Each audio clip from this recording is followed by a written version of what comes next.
Ассалаумағалейкум достар. Бүгін біз кезекті бір сабағымызды бастаймыз. Бұл жерде мен сіздерге бір баннер жасауды үйрететін боламын. Ол қарапайым базардағы баннерлер. Өздеріңіз байқап жүргендей, кім базарға барып жүрсе, я болмаса асханаларда көріп жүрсеңіздер, бұл жерде ұстанатын бір түстердің үйлесімділігін, яғни бір стильде жасалатын, және екіншісі қарапайымдылық және читабельный дейді ғой, оқылатындай етіп жасау.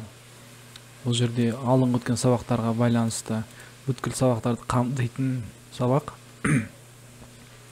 Мысалы қараңыздар, мен бәрін заготовка дейді, соның бәрін жасау. Мына екі баннер жасадым, соны талдайтын боламыз. Дәл осы баннерді жасап көрсетейін. Мысалы мендегі размер 6-да 1.30 дейді.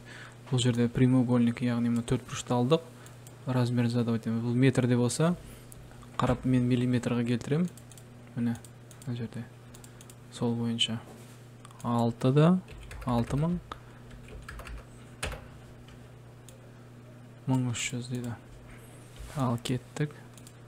Міне жасап көрсетейін. Мына жерде қараймыз. Мына суреттердің барлығы мен интернеттен алғанмын. Мына шрифттер өзінде бар. Жазайық. Қарапайымыз дәмді деп жазайық. Дәмді. Жазылмай қалды. Дәмді. Соңында мына шрифттердің бәрін атауын айтып кетемін. Lobster, Nautilus деген пән. Осы шрифттердің бәрін атын атап өтемін.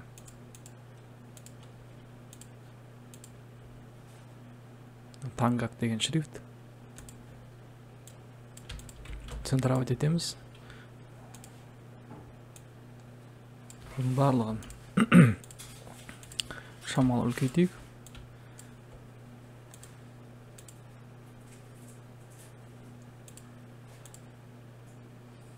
Асханасы деген жазып жүрсек. Бұл қарапайым Arial мен жазылған болатын. Arial және текстқа кіріп заглавный мен жазамыз. Верхний регистр. Жирный қанат 7 шрифт таңдайық. Барлығын пропорциональный кішірейтеміз.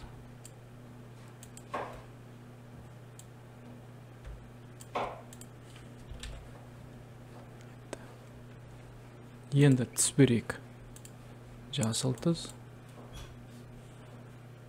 Екі жанына екі көшіріп қойған немізді алайық.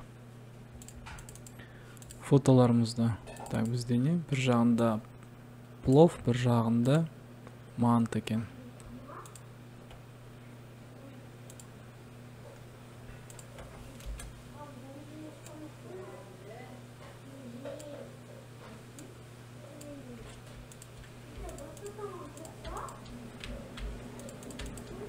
Бұны аламыз да прозрачностьпен мына жағын жоқ қылып жібереміз. Плавный переход жасаймыз, яғни. Бұны деген сохранить етіп отырайық, айтпақшы, мен деген заказчиктің атымен сохранить еткем. Сіздер өздеріңіз білесіздер қалай сохранить ету керек екенін. Ол жерде маңыздылық ода емес, маңызды қалай инструменттерді қолдану керек екенін. Контурын алып тастайық. Және өздеріңіз байқағандай, мына жерде екінші контур тұр. Оны аламын да мен Shift басып тұрып, үлкейтемін, копировать етемін. Аламын да түсін боям. Shift, Ctrl, Page даумын түсіріп отырамын. Енді мұнан астында текст выделять етейік. Видтан, каркастан көріп аласыздар. Бүйтіп выделять етіп, Shift, Page Up-ты басасыздар. Расширенный. Бетіне шықты. Енді қараңыздар. Мына жерде асхана дегенде көріп olsa белый ақ кант бар. Оны F12 арқылы көре аласыздар. F12-ні бассаңыздар миллиметрде тұру керек. Қалыңдығын. Мына жерде қалыңдығын 5 жасайық. Көрінбейді. Аздау болып тұр. Айырмашылық ретінде мына жанынан көрейін. 20 жақсы, бірақ мына шрифттің өзі бізде нетіп қалды. Байқап отырсыздар, жіңішке болып қалды. Оны біз печать под заливка дегенді бассақ, міне шығарды. 30 жасайық. 30 дұрыс екен. Сохранить етіп тұрып, Ctrl-S-пен. Енді мына эффектті қалай жасаймыз? Көшіріп көрсетіп қойын. мына жерде мен наружный бір контур берем. Сырт жағына, мына жағын басып отырмын, сырт жағын байқап отырсыздар ғой. Аз екен, 20 беріп көрейік. Ал 20 қала берсін. Оны алдымда мен қызылды басып тұрсам, оттеңгілер шығады, неше түрлі реңдері. Осы реңді басайық. Және байқап отқандарыңыздай перетекание бар. Перетекание градиент бар. Осыны басып, түстердің бір түске үйлесім ауысуы басып тұрамыз. Мына жерден басқа бір түсті таңдайық. Мен аламда смикте мына түсті қызылды ала салайын. Әзірше Ctrl-S, және мына ас ішіндегі шрифт таңдайық. Міне таңдалып тұр, қарамен белгілеп қойдым әдейі.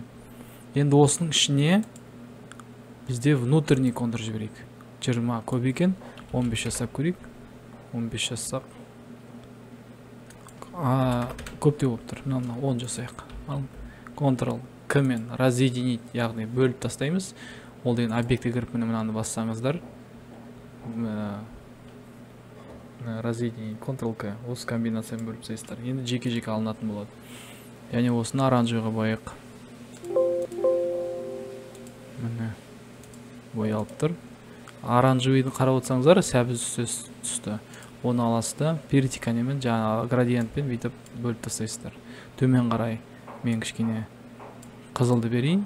Ортасында сарғыш түс тұр. Сызық бойына қойып шығамыз міне. Өздеріңіз байқап отқандай. Мына жерде байқасаңыздар, шрифттің өзін сарыға бояп. Міне. Енді ұқсай бастады. Мынаны алып Ctrl-G мен группировать етейік. Доғалымызды кішкене жоғары көтерейік. Міне. Ұқсай бастады. Және мынаны бізге тағы үлкейтуге болады. Бұлай.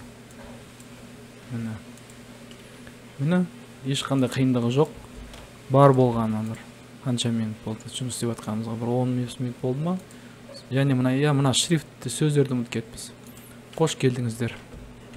Өздеріңіздер теріп аласыздар.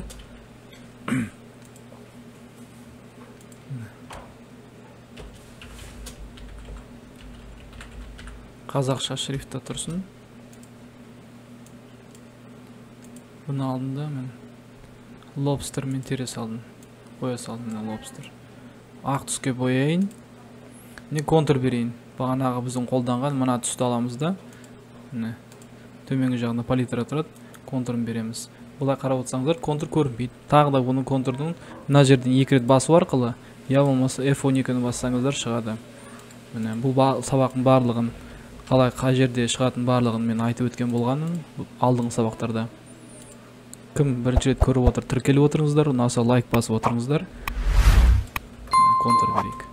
Міне қарап отырсаңыздар, аз сияқты. Тағы да F12-ні басып 40-ты жасап көрейік. 40 болатын сияқты. Дәл осыны аламыз да, контурлы басып тұрып, мышкамен копировать етеміз. Копировать етіп білесіздер. Аз болсын. Байқап отқаныңызда мен қазақша жазып отырмын. Қазірден бастап қазақша жазайық, орыс тілін қоспауға тырысайық. Өзіміздің тіліміз өзімізді қадірлейік. Қазір заң бар, бірақ естеріңізде болсын. Егерде екі тілде жасалатын болса, бірінші, яғни мына сол жағында қазақша, оң жағында орысша болады. Егерде бірдің астына бір жазылатын болса, бірінші қазақша, астына орысша келеді. Ол тілдерді дамыту басқармасында, яғни осы Қазақстан Республикасының қазақ тілі, яғни мемлекеттік тіл туралы заңдарда солай бекітілген. Міндетті түрде, жаңағы приоритет дейді, қазақ тілінде бірінші тұру керек, және ол оң жақтан, сол жақтан оң жаққа қарай бірінші оқылу керек. Бар болғаны осы. Сіздерге ұнаса, тағы да айтып өтейін, лайк басыңыздар, бірақ менің каналымда мен байқасам, подпискасыз көріп отырған, подпискасыз комментарий жазып отқан, лайк басып отқан адамдар бар екен. Оларға рахмет, бірақ подписка жасап отырсаңыздар, маған да сіздерге де жақсы болатын еді. Басқа қызықты сабақтарды жіберіп алмас үшін, және ол мен үшін өте маңызды. сабагыбыз осу менен аякталды. Келесі кездескенче.